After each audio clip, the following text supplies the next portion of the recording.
महाराष्ट्र की राजनीति में बड़ा भूचाल आया है। गुरुवार 21 अगस्त की सुबह सुबह एमएनएस के प्रमुख राज ठाकरे मुख्यमंत्री देवेंद्र फडणवीस से मिलने उनके वर्षा बंगले पहुंच गए हैं।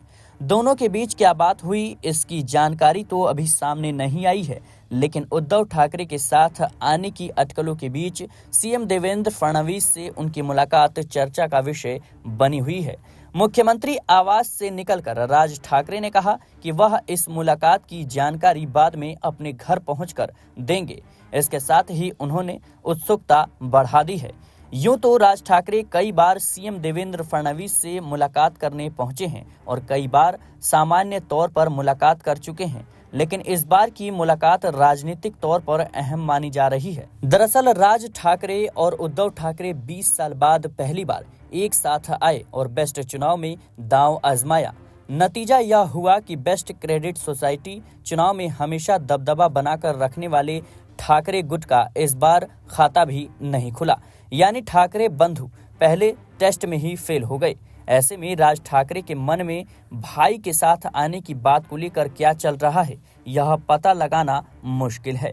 अब महाराष्ट्र में निकाय चुनाव भी सामने आ रहे हैं। इसको लेकर उद्धव ठाकरे गुट के संजय राउत और अन्य नेता यह बयान दे चुके हैं कि राज ठाकरे के साथ मिलकर चुनाव लड़ सकते हैं।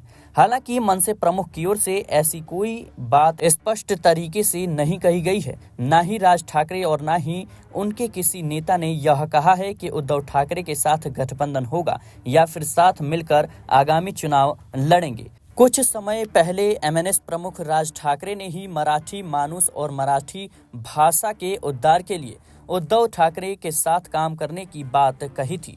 उनके इस बयान से महाराष्ट्र की राजनीति में हलचल तेज हो गई थी। इसके बाद उद्धव ठाकरे ने भी इस पर सहमति जताते हुए यह कहा था कि मराठी के हित में अगर पुराने गिले शिकवे भुलाकर काम करना पड़े तो उन्हें कोई आपत्ति नहीं है। शिवसेना प्रेमियों के मन में भी इस संभावना के बारे में सोचते ही खुशी दौड़ गई थी कि 20 साल बाद बाल ठाकरे रियासत वापस बनने वाली है। हालांकि इसके बाद राज ठाकरे गुट की ओर से इसको लेकर कोई खास चर्चा नहीं हुई।